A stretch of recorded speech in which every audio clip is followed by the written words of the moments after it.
Are we in a situation that we're going to be potentially losing? Our largest customer, we will never put ourselves in that position, and I think the governing body has spoken loudly and clearly that we never want a rate that's higher than the traditional suppliers. That's right. That's our benchmark, and that's our right. high watermark. Robert and I and Jim Burnett met with the Director of Finance for Drew University recently. Previously, we met with the President and the Finance Director and assured them, because they're our largest customer, we like to tell them in advance what our rate action is going to be so they can anticipate their budgeting for purposes, because they're on a different fiscal cycle than our calendar year. And our meeting went well with the Finance Director. I don't envision we're going to lose Drew as a client. They had gone out and priced the competition and confirmed that we have a lower value or greater value to them through a lower cost. So I don't envision we're going to lose our largest customer under any circumstances. The other point that we probably should reinforce is this change would be prospective. By the time we take action and formalize this, we're 3 months or 4 months into the year. We're not suggesting we're going to refund the monies that have been collected from those entities back to January 1st. So if our total is 300 for the year, we've collected from the library and the museum 3 months worth of services. So it's really, it's a 3/4 of whatever the loss would be. So the gap is not as dramatic because we're not recognizing the fact we've collected money. We're not envisioning writing a check back to the people who have paid us, our own entities.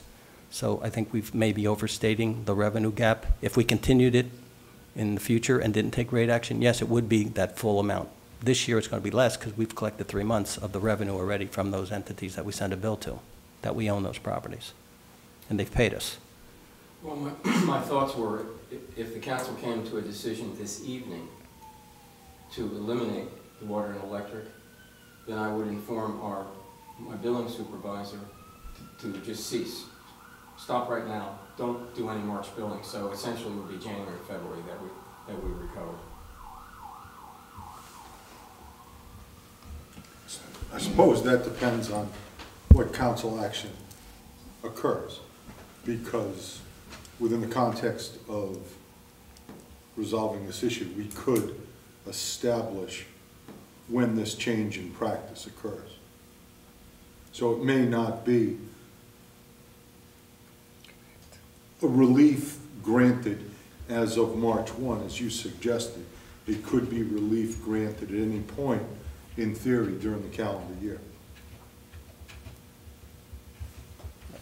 But in fairness to the library, we need to tell them quickly because they're acting based on what they felt was, I don't know, maybe a misunderstanding that this was a commitment. So based on that, they made a spending plan, a hiring plan, reduced their hours, made their payroll presentation, secured staff assignments and adjustments based on putting a portion of this back into their budget, and also still reduced hours. So if there's going to be a change, we got to let them.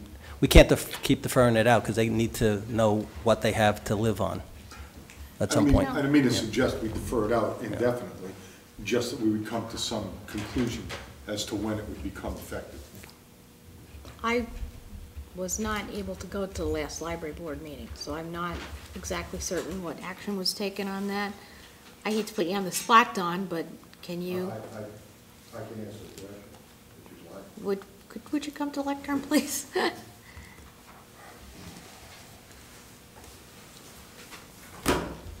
I don't know who's waiting for who here. I'm sorry. Yeah. Don Links, Shady Lawn Drive, Madison. We had two plans. The first plan was a more austere program, and that's the plan we're in right now. Under this plan, we are not expecting to receive back any kind of money for electric. If that were to take place, we have plan number 2 that we would put in place. So at this particular point, we're managing our money forward without any action being taken by the council. So that's what we have in place at the moment. Okay? Thank you.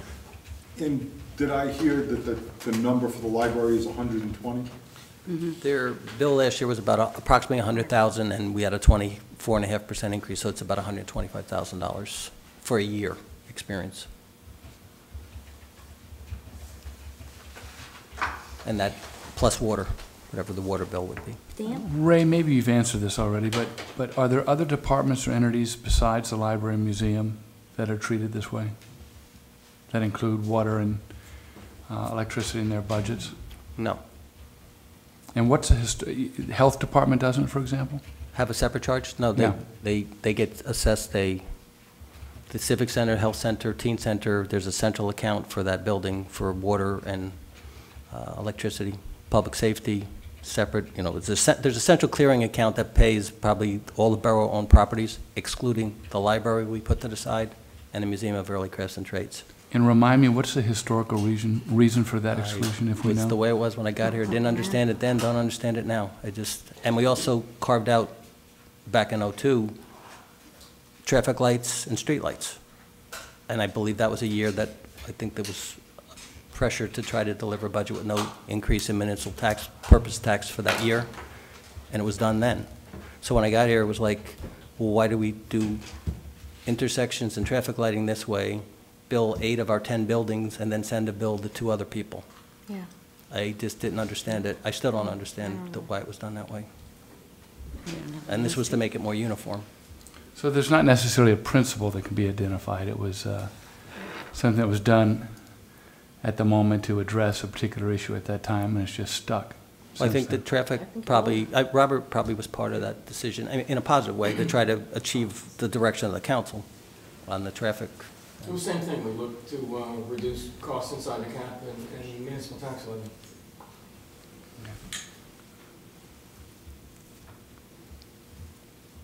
Action? I think Doc has I that. have one. How does this reduce the tax levy? In any way? There's a line item right in the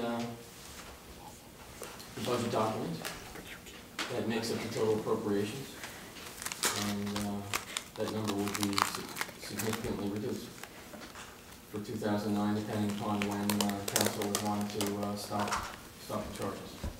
And then 2010, most likely that number would be 0.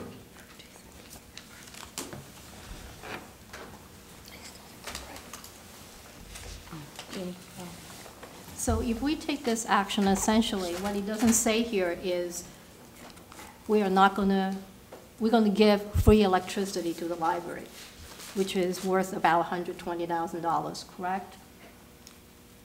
Right? So I thought our philosophy in the past many budget hearings was increase accountability and reduce spending. It seems like giving free electricity goes against that philosophy. Just a comment.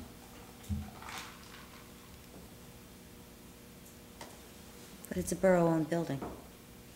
It's not the library, it's a borough-owned building. There's an inconsistency in the way we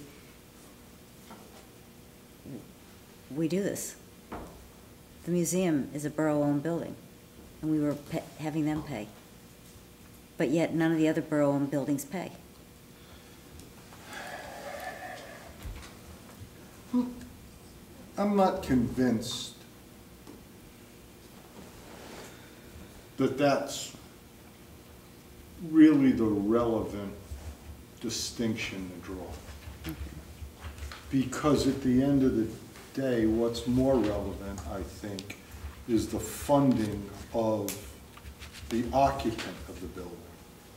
And I guess I can understand why this relief would be appropriate, where we're using DPW and electric as an example,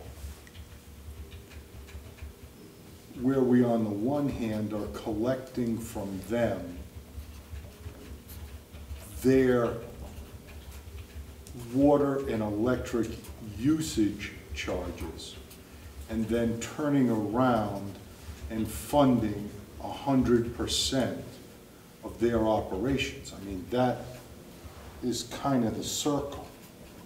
And you wonder what you're accomplishing by billing the guy you're funding.